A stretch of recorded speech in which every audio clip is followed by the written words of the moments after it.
मरने से पहले मेरी माँ ने मुझे एक जेड पेंडेंट दिया था। उन्होंने मुझसे कहा था कि अगर कभी कोई मुझे परेशान करे और मेरा कोई सहारा ना हो तो मैं मिलिट्री डिस्ट्रिक्ट जाकर अपने 7 अंकल्स को ढूंढूं। वो मेरा साथ देंगे। और इसलिए 4 साल की उम्र में एक टाइगर पर बैठकर और भेड़ियों के एक झुंड के साथ मैंने मिलिट्री बेस पर अपने परिवार को ढूंढने के लिए 300 मील का सुनसान रास्ता पार किया। लेकिन अचानक टाइगर मुझे लेकर सीधा मिलिट्री डिस्ट्रिक्ट के अंदर भागने लगा। मेन गेट के पास पहुंचते ही वहां खड़े गार्ड्स बहुत ज्यादा डर गए।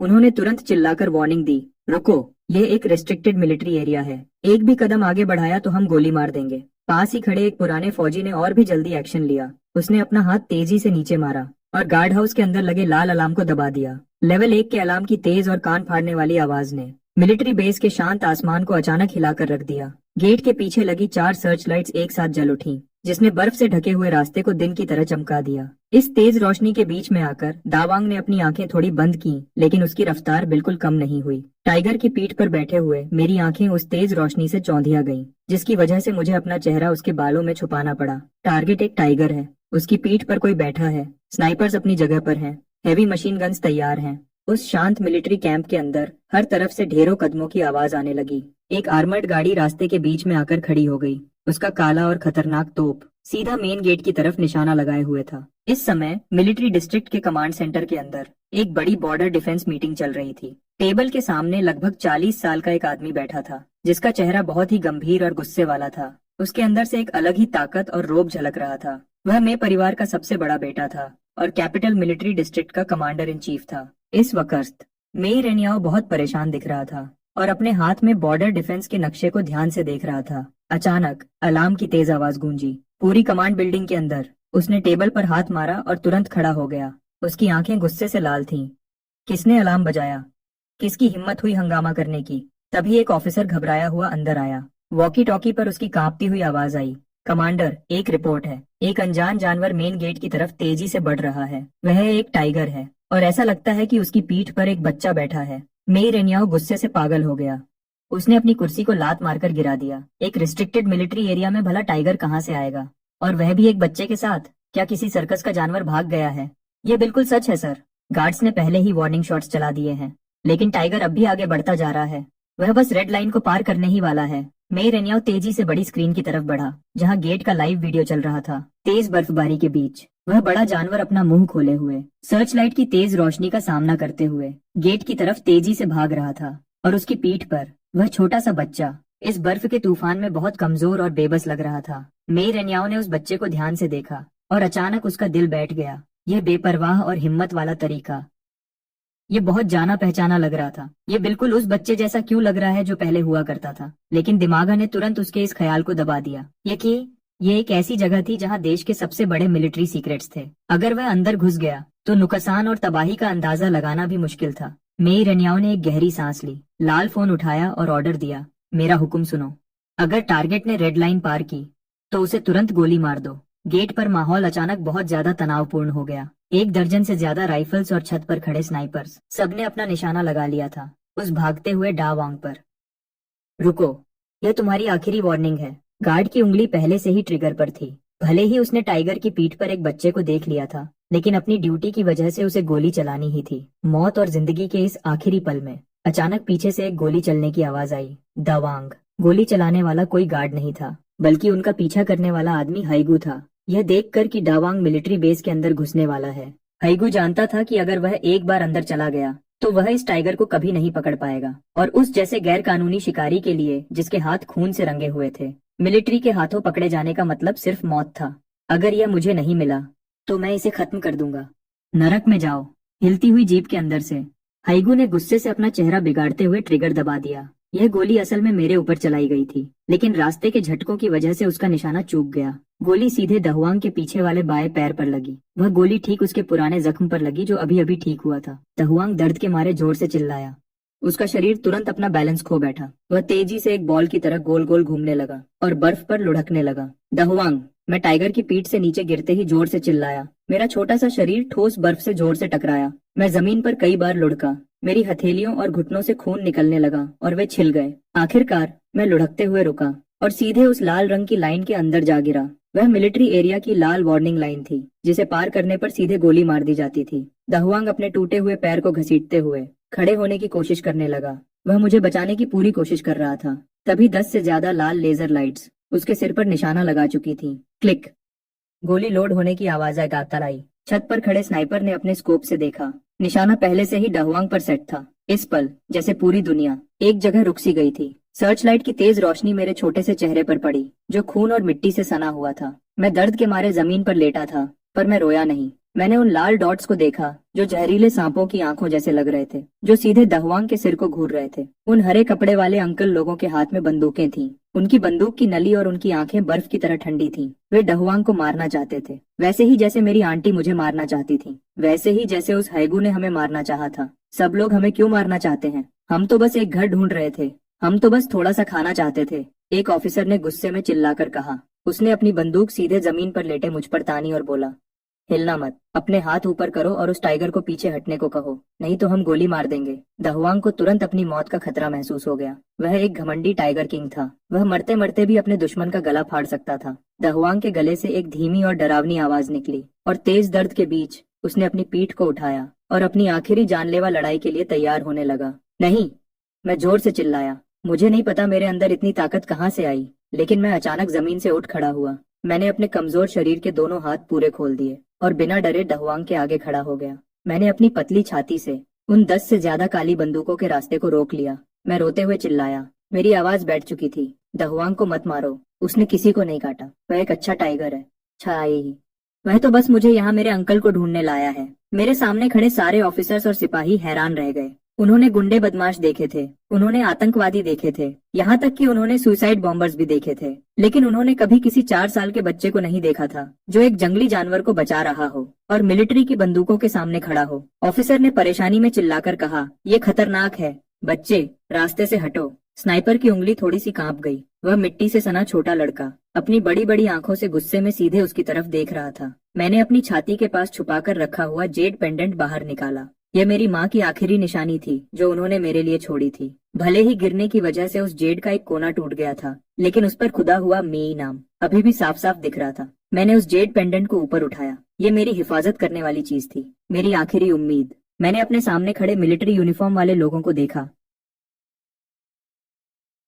और अपनी पूरी ताकत से सबसे बड़ी बिल्डिंग की तरफ चिल्लाया, अंकल, मैं शिंग शिंग हूँ, मैं मेरुयु का बेटा हूँ। मेरुयु का नाम सुनते ही मेन गेट पर सन्नाटा छा गया और यह आवाज रेडियो के जरिए सीधे कमांड सेंटर तक पहुंच गई। कमांड सेंटर के अंदर जब मे रेन्याओ ने वॉकी टॉकी पर मेरुयु के बेटे का नाम सुना तो उसका पूरा शरीर एकदम सुन्न हो गया। मेरुयु, ये वही नाम था जिसे वह पूरे 4 साल से पागलों की तरह ढूंढ रहा था। वह इस जन्म में उसकी सबसे प्यारी छोटी बहन थी। मे रेन्याओ बड़ी स्क्रीन की तरफ भागा। उसका चेहरा लगभग शीशे से चिपक गया था। स्क्रीन पर साफ साफ दिख रहा था कि मैं उस जेड पेंडेंट को ऊपर उठाए खड़ा था। यह वही पेंडेंट था जो बिल्कुल रुयु के 18वें बर्थडे पर मिला था और जिसे उनके पिता ने अपने हाथों से बनाया था, जो पूरी दुनिया में अकेला था। और उन आंखों को देखकर वह बिल्कुल पहले की तरह मेरू जैसी ही थी, बिल्कुल एक ही जैसी दिखने वाली। मे रेन्याओ के होंठ जोर से कांपने लगे। आंसुओं से उसकी आंखें तुरंत भर आईं। यह लोहे जैसा मजबूत आदमी जिसका खून बह सकता था पर वह कभी रोता नहीं था, वह इस पल में पूरी तरह टूट गया। वह रायू का बेटा था, उसका अपना ही खून, उसका भांजा, और उसने अभी अभी उसे गोली मारने का ऑर्डर दिया था। उसका बचा हुआ अकेला परिवार, उसके अपने ही ऑर्डर पर उसके सिर पर बंदूकें तनी हुई थीं। कमीने, मे रेन्याओ। उसने एक जानवर की तरह जोर से चीख मारी। वैजा एक पागल की तरह कमांड रूम से बाहर भागा।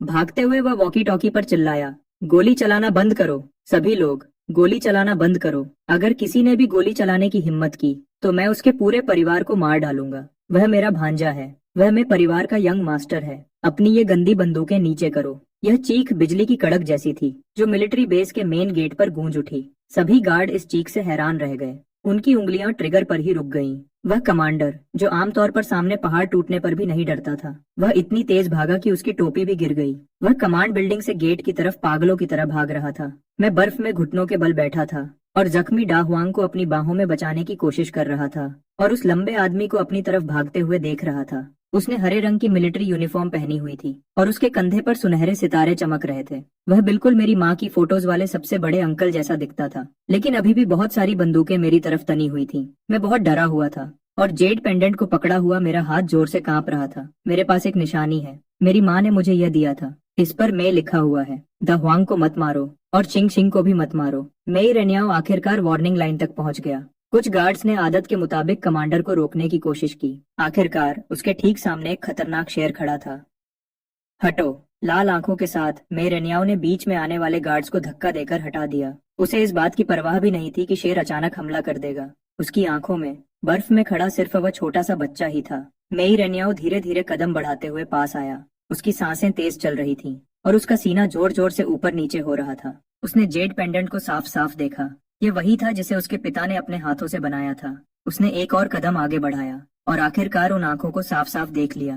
पीच ब्लॉसम जैसी आंखें जो किनारों से थोड़ी ऊपर उठी हुई थीं और उनकी पुतलियां बिल्कुल साफ और चमकदार थीं। मेरेनियाओ के होंठ कांपने लगे और एक जोर की आवाज के साथ सभी सैनिकों के हैरान चेहरों के सामने हजारों सैनिकों को लीड करने वाला कमांडर इन चीफ, एक बेहद मजबूत दिल वाला आदमी, सच में उस गंदे से छोटे भिखारी के सामने घुटनों के बल बैठ गया। उसे ठंड का एहसास नहीं हो रहा था, उसे सिर्फ दर्द महसूस हो रहा था, एक ऐसा गहरा दर्द जिससे उसका पूरा शरीर कांप रहा था। मैंने अपने सामने घुटनों के बल बैठे उस आदमी को देखा और डरते हुए धीरे से कहा, अंकल। न तो मेरी हिलने की हिम्मत हुई और न ही मैं उनके गले लग सका, क्योंकि मैं बहुत गंदा था और मैं उनकी सुंदर यूनिफॉर्म को खराब कर देता। मैंने अपनी नाक सिकोड़ी और ध्यान से जेड पेंडेंट को आगे बढ़ाया। अंकल, मैं शिंग शिंग हूँ। माँ ने कहा था अगर मैं यह लेकर आऊंगा तो अंकल मुझे खाना देंगे। मैं लालच नहीं कर रहा, आधा बन भी काफी है।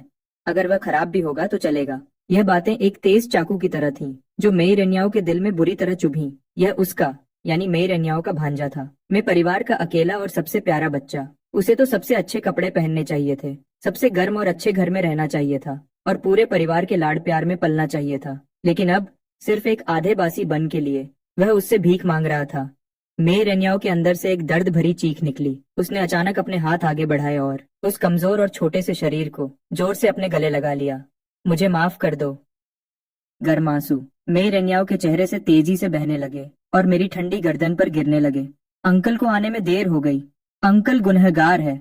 मेरेनियाओ इतना रोया कि उसका पूरा शरीर कांपने लगा। उसे मेरी पीठ पर निकली हुई हड्डियां महसूस हो रही थीं। मुझे अपनी फटी हुई पतली जैकेट के अंदर की रुई महसूस हुई। मुझे अपने छोटे हाथ महसूस हुए। वे लोहे की तरह ठंडे थे। मेरा हर एक टच उनके दिल को दुख दे रहा था। उन्होंने मुझे थोड़ा जोर से गले लगाया था, पर मैंने हिलने की कोशिश नहीं की। यह हग बहुत गर्म था। उसमें से थोड़ी थोड़ी टोबैको की स्मेल आ रही थी और एक ऐसी खुशबू थी जिसने मुझे सेफ फील करवाया। क्या किसी अंकल की खुशबू ऐसी ही होती है? मैंने अपना छोटा और गंदा हाथ आगे बढ़ाया और धीरे से मेरेनियाओ की पीठ को थपथपाया, बिल्कुल वैसे ही जैसे माँ मुझे सुलाने के लिए करती थी। रो मत अंकल, चिंग चिंग को अब दर्द नहीं हो रहा है और दाहुआंग भी नहीं मरा है। हम सब जिंदा हैं। इस मासूम दिलासे को सुनकर मेरेनियाओ और भी जोर से रोने लगे। तभी पीछे से अचानक ब्रेक लगने की तेज आवाज आई। कुछ मिलिट्री की गाड़ियां घूमती हुई रोड के किनारे आकर रुकीं। उनके दरवाजे जोर से झटके के साथ खुले।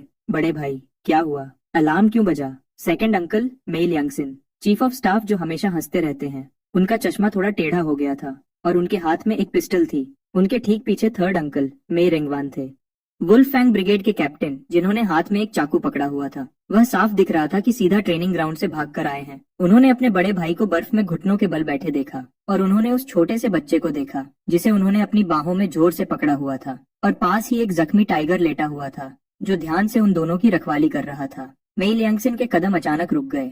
उनकी चालाक आंखें जो हमेशा कुछ सोचती रहती थीं, अब मेरे उस आधे चेहरे पर टिक गई थीं जो दिख रहा था। थर्ड, मेई लियांगसिन के हाथ से गन जमीन पर गिर गई। क्या यह रुयू का बच्चा है? मेई लियांगसिन की आवाज कांप रही थी।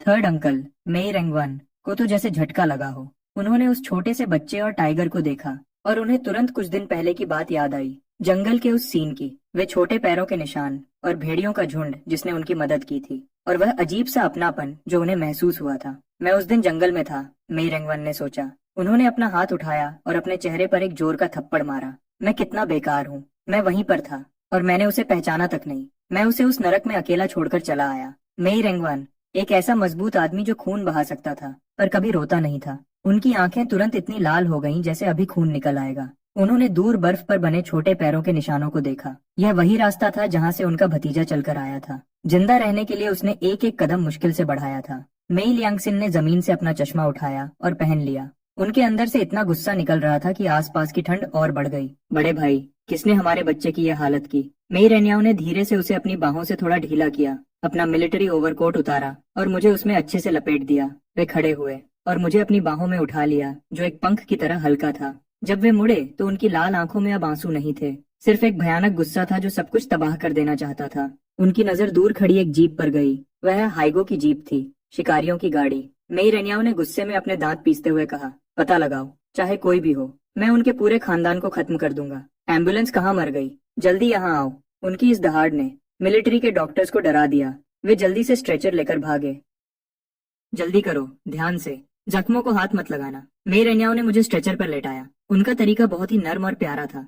लेकिन जैसे ही डॉक्टर्स मुझे गाड़ी में रखने लगे, तभी अचानक एक कमजोर पर गुस्से वाली दहाड़ सुनाई दी। दाहुआंग, जो जमीन पर लेटा हुआ था, पता नहीं कहाँ से उसमें ताकत आई और वह अचानक खड़ा होकर स्ट्रेचर के आगे आ गया। उसकी हरी आंखें उन डॉक्टर्स को गुस्से से घूर रही थीं। नए डॉक्टर्स डर के मारे पीछे हट गए और उनके हाथ से स्ट्रेचर गिरने ही वाला था। आसपास के गार्ड्स ने तुरंत अपनी बंदूकें उठा लीं। कोई नहीं हिलेगा, अपनी बंदूकें नीचे करो। मुझे पहले ही चक्कर आ रहे थे और मैं बेहोश होने वाला था, लेकिन डाहुआंग की आवाज सुनकर मैंने मुश्किल से अपनी आंखें खोली। मैंने ओवरकोट से अपना छोटा हाथ बाहर निकाला और हवा में हिलाया। दाहुआंग को मत मारो, दाहुआंग बहुत अच्छा बच्चा है। मेरी आवाज रोने जैसी हो गई थी और मेरे चेहरे से आंसू बहने लगे। मुझे डर था कि अगर हम अलग हो गए तो लोग डाहुआंग को जान से मार देंगे। मेई रेन्याओ ने मेरी डरी हुई आंखों की तरफ देखा। उसका दिल टूट रहा था। उसने धीरे से अपना सिर घुमाया और खून से लथपथ टाइगर की तरफ देखने लगा। अगर यह न होता तो पता नहीं सिंह सिंह यहाँ तक जिंदा पहुंच भी पाता या नहीं। ये मेई फैमिली का सबसे बड़ा मददगार था। इस टाइगर को भी अंदर रखो, इसका इलाज अभी और इसी वक्त शुरू करो। वहाँ खड़ी फीमेल डॉक्टर्स बिल्कुल हैरान रह गईं। कमांडर, ये एक एम्बुलेंस है, टाइगर है, ये नियम के खिलाफ है। भाड़ में गए नियम। मेई रेन्याओ की आंखें गुस्से से लाल हो गईं। उसके पूरे शरीर से गुस्सा और दुश्मनी झलक रही थी। वह परिवार है, वह चिंग सिंह का बॉडीगार्ड है। अगर मैंने कह दिया कि वह है तो मतलब वह है। अगर किसी गाड़ी ने उसे ले जाने से मना किया तो मैं उस गाड़ी के टुकड़े टुकड़े कर दूंगा। और इस तरह capital military district general hospital के दरवाजे पर सायरन बजाती हुई फौजी गाड़ियां आकर रुकी। पहली गाड़ी से एक छोटे लड़के को बाहर लाया गया, जिसके आसपास 7 या 8 बड़े डॉक्टर्स खड़े थे, और उसे जल्दी से अंदर ले गए। दूसरी गाड़ी से एक बड़ा साइबेरियन टाइगर बाहर लाया गया। सबसे अजीब बात तो यह थी कि स्ट्रेचर पर लेटे उस टाइगर को ऑक्सीजन सिलेंडर लगाया गया था। रास्ता छोड़ो, टाइगर का तुरंत इलाज करना है। पूरे इमरजेंसी रूम में अचानक से अफरा तफरी मच गई। मरीजों के घर वाले इतने डर गए कि दीवार से चिपक गए और एक जवान नर्स के पैर कांपने लगे। दाओवांग को इंटेंसिव केयर यूनिट में ले जाया गया, लेकिन उसने बिल्कुल साथ नहीं दिया। एक नर्स ने जब सुई लगाने के लिए उसके बाल साफ करने की कोशिश की तो टाइगर ने लगभग उसका हाथ ही काट लिया था। वह दहाड़ रहा था और छूटने की कोशिश कर रहा था। हालांकि उसके शरीर से बहुत खून बह रहा था। वह किसी तरह रेंगते हुए मेरे कमरे की तरफ आने की कोशिश कर रहा था। सब पीछे हट जाओ, मैं करता हूँ। दूसरे चाचा मेई लियांगशन कमरे के अंदर आए। उनके हाथ में एक बर्तन था जिसमें ताजा कच्चा मांस था, जो उन्होंने अभी कैंटीन के स्टोर रूम से मंगवाया था। मेई लियांगसन दाओ वांग के पास गए और धीरे से नीचे बैठे। उनके चेहरे पर डर का कोई निशान नहीं था, बल्कि उनकी आंखों में एक प्यारी सी मुस्कान थी। चिंग सिंह का इलाज चल रहा है। अगर तुम ऐसे ही शोर मचाते रहोगे तो उसे चिंता होगी। दाहुआंग एक पल के लिए रुका। उसे समझ नहीं आ रहा था कि यह 2 पैरों वाला इंसान क्या कह रहा है, लेकिन उसे महसूस हो रहा था कि चश्मे वाले इस आदमी के मन में कोई दुश्मनी नहीं है। दाओवांग थोड़ा हिचकिचाया। उसने मांस को सूंघा और फिर उसे जल्दी जल्दी खाने लगा। वह सच में बहुत भूखा था। मेई लियांगसन ने मौका देखा और जानवरों के डॉक्टर को इशारा किया। डॉक्टर ने तुरंत दाओवांग को बेहोशी का इंजेक्शन दे दिया। दाओवांग का सिर घूमने लगा, उसकी आंखें भारी होने लगीं और आखिर में वह बेहोश होकर सो गया, जबकि मांस का एक टुकड़ा अभी भी उसके मुंह में ही था। अपने सपने में वह अभी भी उस ठंडी बर्फ में था और अपने छोटे मालिक को अपनी पीठ पर बिठाकर तेजी से भाग रहा था। पास वाले इंटेंसिव केयर यूनिट में मैं गहरी बेहोशी में था। मेरा बुखार 103.6 डिग्री तक पहुंच गया था। मेरा पूरा छोटा सा चेहरा गर्म हो रहा था। मेरा माथा सिकुड़ा हुआ था। मेई रेन्याओ, मेई लियांगशन, मेई रेंगवान और अभी अभी आए चौथे, छठे और 7वें चाचा, मेई फैमिली के ये 6 भेड़िए सब एक साथ बिस्तर के पास खड़े थे। कमरे में कोई कुछ नहीं बोल रहा था, सिर्फ मशीन की आवाज जो ईसीजी मॉनिटर से आ रही थी पूरे कमरे में गूंज रही थी। तभी मैं अचानक बेहोशी में कुछ बड़बड़ाने लगा। मैं कंबल के अंदर सिमट गया और मेरे हाथ हवा में हिलने लगे, जैसे मैं किसी चीज से बचने की कोशिश कर रहा हूँ। चाची, मुझे मत मारो। मैंने खाना नहीं चुराया, वह तो कुत्ते का खाना था। मैं ज्यादा नहीं खाऊंगा। मैं सुअरों को खाना खिला सकता हूँ, मैं लकड़ी काट सकता हूँ। मुझे घर से मत निकालो। मेरी उन मासूम बातों में बहुत डर था। कमरे में अचानक बिल्कुल सन्नाटा छा गया। मेई रेन्याओ ने अपनी मुट्ठी इतनी जोर से बंद की कि उसके नाखून उसकी हथेली में धंस गए। उसने अभी क्या सुना था? सुअरों को खाना खिलाना, लकड़ी काटना और कुत्तों के साथ खाने के लिए लड़ना। क्या उसका भतीजा ऐसी जिंदगी जी रहा था? मम्मी, मुझे घर जाना है। चाचा, अभी तक मुझे लेने क्यों नहीं आए? क्या शिंग सिंह अच्छा बच्चा नहीं है? ये बातें सबके सब्र का बांध तोड़ने के लिए काफी थीं। बैंग! मेई रेन्याओ अचानक घूमा और उसने गुस्से में अपना मुक्का हॉस्पिटल की दीवार पर दे मारा। वह एक बहुत ही मजबूत दीवार थी, फिर भी उस पक्की दीवार पर एक बड़ा सा गड्ढा बन गया। मेही रन्याओ के हाथ से खून बहने लगा, लेकिन उसे दर्द का बिल्कुल एहसास नहीं हो रहा था। उसे सिर्फ अपने सीने में गुस्से का एक गोला